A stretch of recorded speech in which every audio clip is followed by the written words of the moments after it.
Hey guys, welcome back to another Rascal Reviews. Today I'm reviewing another one of my favorites. It's like, hey, how many favorites you got? I got a lot. I love movies, as you can tell. It's the Nickelodeon movie Barnyard. Now, no, not the Barnyard TV show. That's Back at the Barnyard. Barnyard is, or they have the title, The Original Party Animals, was a movie from the 2000s, which focused on a cow named Otis, and it's supposed to be his friends at a barnyard. And apparently in this movie, the animals can party pretty much all day and all night long, but with a set amount of rules, thanks to Otis's dad, Ben. And here there's a farmer. They live on a farm, of course. Where else would they live? New York. When the farmer leaves for the day to check on crops and stuff, the animals go from being four-legged to anthropomorphic while he's gone, and they go and hang out, they party, have a drink. They have all sorts of antics and things until he comes back at sundown, and then they go back to behaving like normal animals. Now, of course, this means they can walk, they talk, they sing, they dance, they do pretty much everything.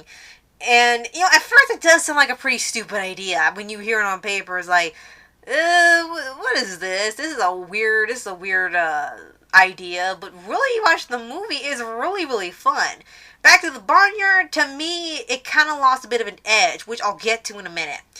The Barnyard movie, at the time when it came out, was considered more of a family-friendly comedy. But really looking back at it now and watching clips and watching the movie over again, it was a pretty heavy film.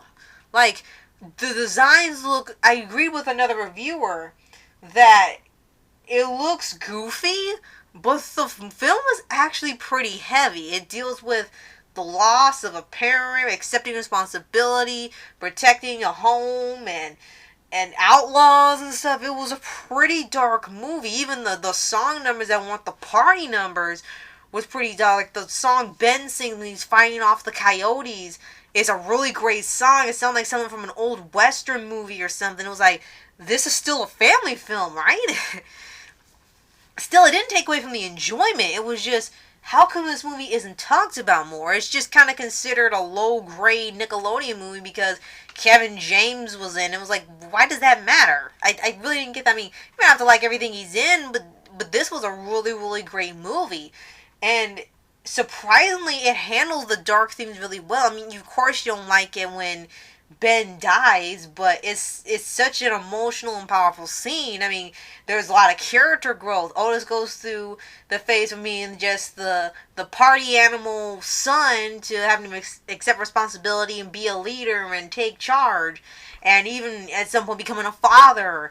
And it really showed like character development in just like 90 minutes, and it's incredible. The characters are really well likable, and some of them have really creative designs. They really stood out. Of course, you had the Pip, the little mouse that was in love with one of the cows.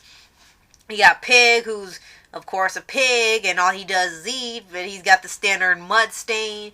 Yeah, Peck, a rooster, and look anything like a rooster. He looked like he was probably one of those play chicken things you get at prank store shops. You got Freddy, who's a ferret that wants to eat chickens, but he's fighting the urges all the time, so you got some really funny as heck dialogue. And of course you got the other animals like Duke, who's the dog, and who thinks he's in charge, but he's really not. He's sort of like a guard dog. And then you have these characters, Bessie and Daisy, who they kind of take Daisy out from the cartoon when they get to the animated series. I don't know why. Here she's pregnant, and it kind of goes into Otis' development becoming more mature and growing up, where he becomes a father to her calf. And they kind of explain what happened to her and how this happened, how they end up going to this farm. And Bessie, which is weird, Bessie was left in, but Daisy was taken out. Not only that, they also took out Miles, who was actually a pretty cool character, voiced by Danny Glover. He was sort of a really chill donkey or mule. And he kind of looks like he's supposed to be the biggest idiot on the planet, but if you listen to his dialogue and mannerisms, he's very intelligent. So I kind of like that they played on that, the appearances, letting the appearances fool you, of having the character you associate with being an idiot, having to be really intelligent. He was a really cool character. Another character I don't get why they took out when they did the TV show. Now, I can get to this now. The TV show takes a whole nother direction. The movie itself is more of a drama. It's definitely a comedy for sure, but it's also a drama. It's also showing your maturity, and sort of had a little dark edge to it, especially when they get to the final battle with the coyotes and Otis goes to find them alone because he didn't want them to take any more lives. It was a pretty heavy movie. But then you get to Back at the Barnyard and it's nothing serious whatsoever. It's just off the charts, crazy things happening every episode. They reference all these movies. They have leprechauns, they got aliens, they got ghosts, they got zombies, Narnia. Yes, Narnia. And it's really weird. It's weird how this was like the same franchise. Maybe they thought it was too much and they decided to make it more family friendly. But seriously, I liked the feel of Barnyard. And it wasn't like Disney where it was so hammered and it took you down the whole movie. There was still development of the characters. There was a reason for it to happen. If Otis's father hadn't passed on because of the attack, he wouldn't have realized that this is really serious. He needs to step up and mature and become a leader like he told him he always was meant to be.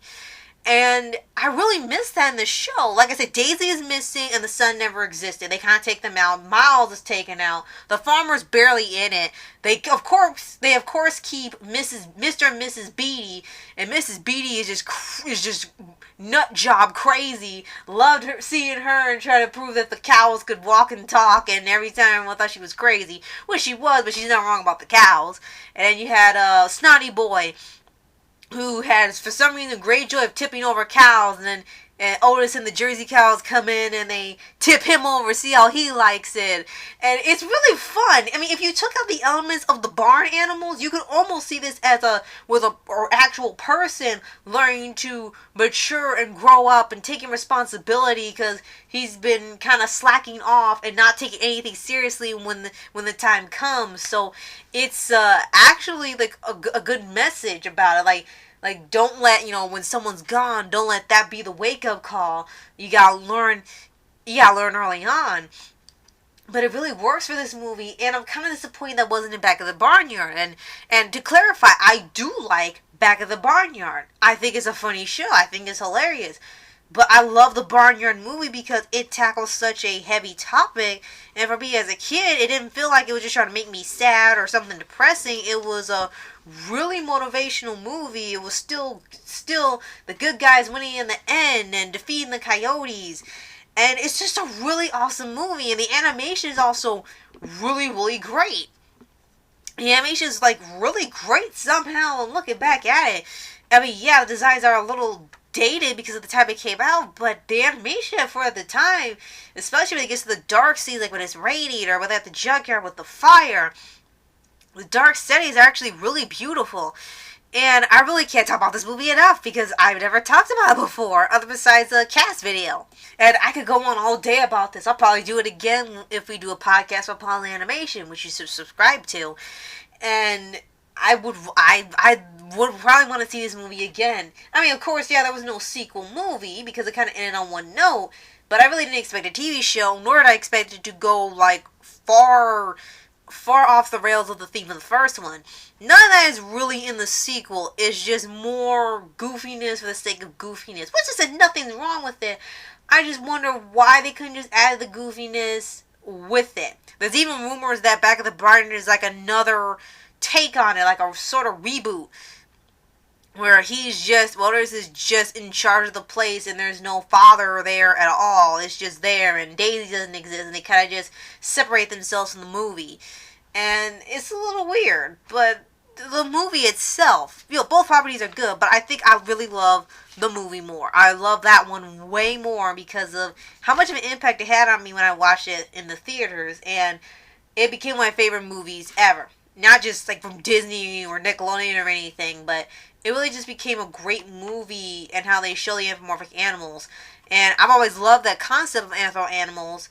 So, as for someone who's writing stories about these types of characters, I really liked how they put a lot of creativity and design and depth into these barn animals and made it into a whole really fun movie with a great message in it. But I'll talk about this movie enough. Let me know what you guys think of the movie in the comments below. Did you love it too, or did you kind of just really couldn't stand it because it was so weird? Because I know there's some people that don't like this movie at all. They consider it really strange or it's too stupid, and it's fine. I can see why they would say that because it's just such a roller coaster ride of craziness, like the show. So I can understand that. But let me know what you guys think of the movie in the comments below, and I'll see you guys next time. Later.